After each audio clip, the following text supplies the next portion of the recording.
One. Here we go. Good morning, Barry. How are you? I'm good, thank you. Thank you for inviting me. Well, thank you for uh, letting me interview you and talk with you about um, Beach Cities Interfaith Services. It's such a great charity, and I just wanted to share with folks exactly what it is, how you get funded, the things that you do. Um, is that okay? Absolutely. Okay. And as Let you know, me I'm let me start off if you don't mind. Then I can just give you an overview, and then we can take it from there. sounds good. Okay. Beach Cities Interface Services has actually been around about 35 years, but we really remade ourselves about 5 years ago. And we're trying hard to help the homeless problem, and more particularly to make sure that homelessness gets avoided for the maximum number of people. We're in Huntington Beach, but in fact serve all of Orange County, and we've got some. We are a 501c3 nonprofit, and are a virtual organization which um, is helping the local community. And we really do that three different ways. One is with grants to prevent homelessness in the first place. And we do that by paying landlords if people get behind. Sometimes we help people who need expensive vehicle repairs if that's essential for them to stay employed, and sometimes for other bills as well. Um, so that's the prevention part of it. The homeless part of it, of getting people off the streets, we're instead funding things like security deposits, and we're funding things like move-in costs and furniture. And so that's a second kind of a component. And then the third and fourth things we do is we also collect food, primarily from Temple B'nai Tzedek here in Okay. Huntington Beach, and then also run a mail service, which is really important if you're trying to get off the street. Um, Giovanna, it came as a surprise to me to hear that many housing authorities, once they process you, actually require that you have a physical address. And so we pay for a post office box that helps get people off the street. I don't know if you're homeless, how you're supposed to have a physical address, but regardless, we plug that gap in services to help people out. Right. So That's that's kind of the quick overview of what we do. that's amazing. Absolutely amazing. Can I ask you a couple of questions about Of that? course. So, how did you decide for your organization to support this particular program of homeless, and I might add, in this particular way with prevention? Well, about 4 years ago, we had to completely reevaluate our programs.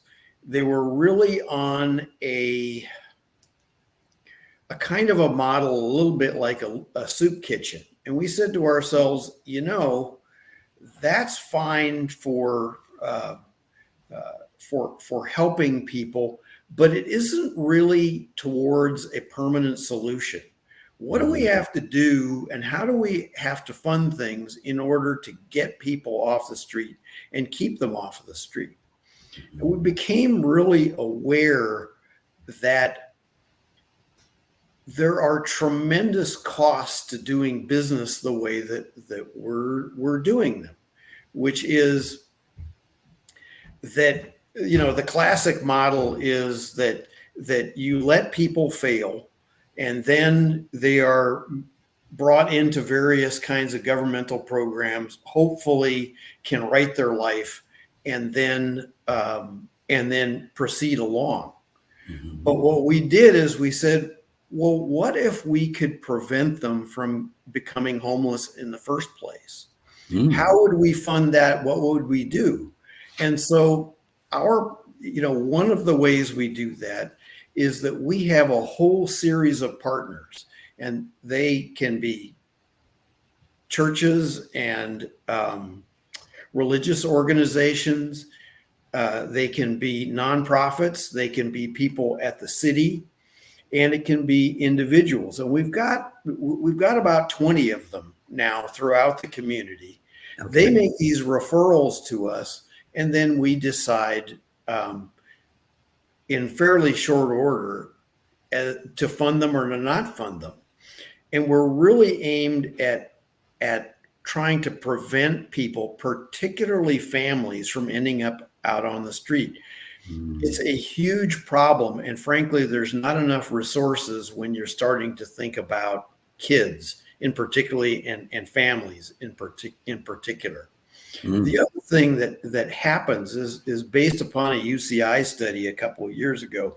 It's also a very expensive process. This is from numbers that are 10 years old at this point, but Sure. per person, it costs about $45,000 once people become homeless and they get into the system to eventually rehabilitate them. By contrast, we're helping about 50% kids, and it's about $800 per person that we spend. So there is a tremendous savings.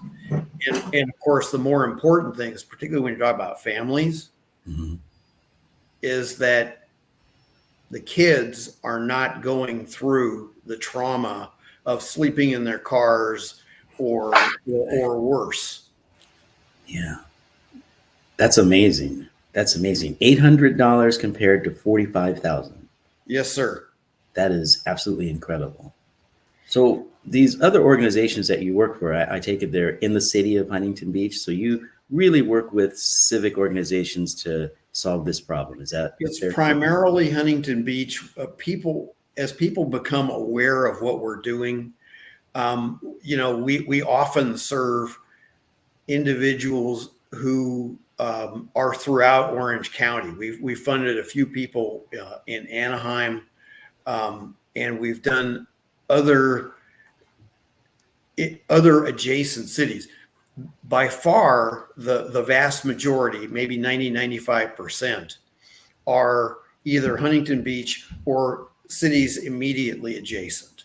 I see. So that's really where our focus area is. But if we're referred by one of these referral agencies to somebody, we'll help them anywhere they happen to be within Orange County. Okay. But the person does need to be referred. You're not just. They do. Occasionally we will take individuals who come via our website.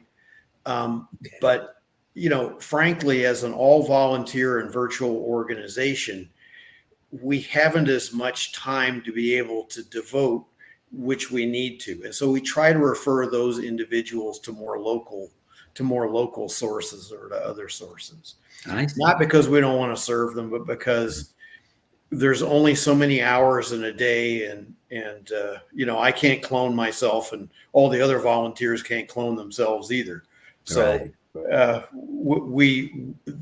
the way that we prefer to do it, and it's more successful, by the way. Oh, okay, sounds good. So now people get referred to you, and you help them out with whatever situation that they have. Correct. Do you ever help people out multiple times? We haven't had to, because what we're trying to do is to foster independence. However, we run into families where, through no fault of their own, they are damaged multiple times. Sometimes that has to do with crimes. It often has to do with medical conditions. A husband will suddenly be unable to work, and then we'll help him out. And then we had a situation that was really terrible where a spouse died a few months after we had assisted the first time. So obviously in those kinds of cases, when people need our help and it's through no fault of their own, and they've, they're trying very hard to right their lives, we will do it multiple times. Where we try and avoid that is when people continually make the same mistakes. For example, we had a terrible situation where someone did not get the financial education that we had required of them, came back and had problems, and we were unable to help them. I'm convinced we probably would have, but by the time we found out about it, they had already been evicted, and there was nothing much we could do at that point. So the short answer is yes, we help multiple times. We want to make sure that there are multiple good reasons for doing so, and also to make sure that people are taking the steps to become more financially independent.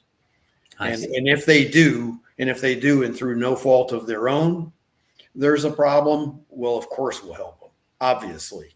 Okay. That sounds like you have a little bit of a follow-up plan in place. We do. We follow up within 3 to 6 months of every referral.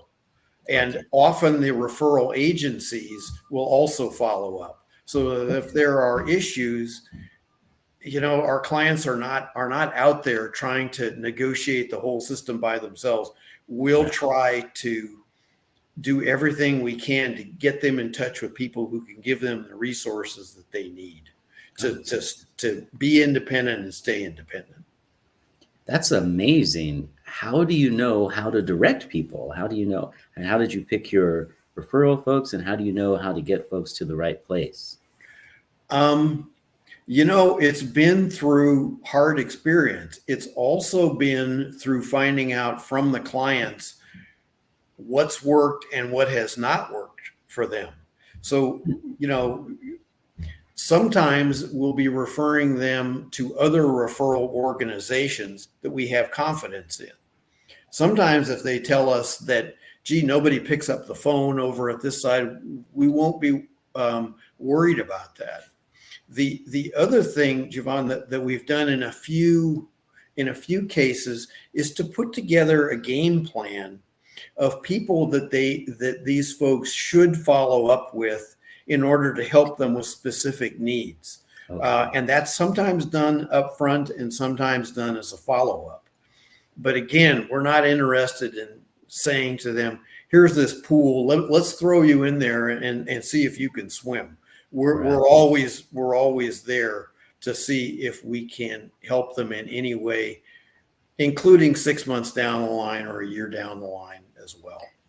That's awesome. And if a person is about to become homeless, they've got enough on their mind without having to try to figure out how the system works.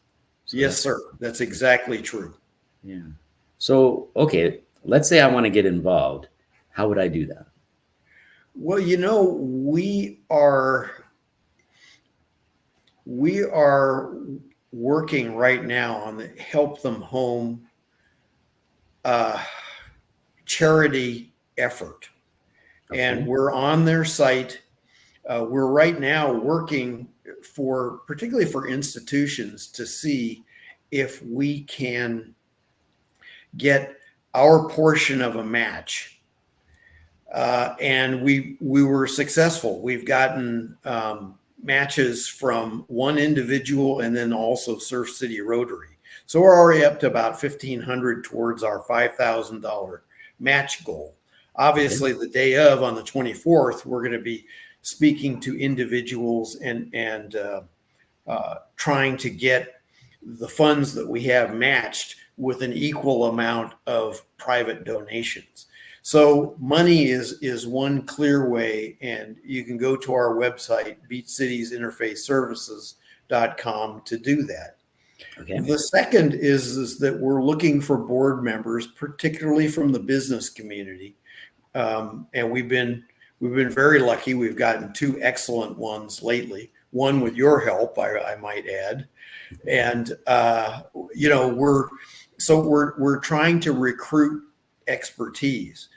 In addition, in our longer term plan, we're going to be trying to find somebody who wants to be a volunteer coordinator, so that whether you're talking about mail, or whether you're talking about food, or whether you're talking about some of these other issues that volunteers can help with, we want to get a person who can coordinate those better than we can as an individual working board, which is what we are now. So we're looking to expand our efforts to help people. Okay, that sounds great. So if there was one thing that you wanted to leave with folks that are watching this interview about your organization, what would that be? You're dealing with a lot of like-minded people who are volunteering, who feel like has to be a better way to deal with homelessness and homeless prevention. And we're trying to do those things. None of us get paid anything. I do this as a volunteer effort, as does the entire board and all of the people who we work with. So we're not lining our own pockets with this. We're trying to help others. And I think that something that's very different about us is that we're really a grassroots organization that thrives because we're bringing in spiritual organizations, nonprofits, and also individuals to help us on a common cause. It works because we really are a village, and you've got to approach it that way. There's not any one person or any one organization that can solve this problem. But if we work it and solve it together, I think it's a much more efficient, much better outcomes for everybody. And I speak personally for myself, particularly with the young adults. Prevention and making sure that they never get out on the street in the first place is a huge key towards securing our future. Sure. Well, Barry, this has been a fascinating talk. Thank you so much for agreeing to speak with me about this really amazing organization that you have. Thank you so much for inviting me. I really appreciate it. You bet. Well, I will catch you at the next one. Okay, very good. Bye-bye now. Bye-bye.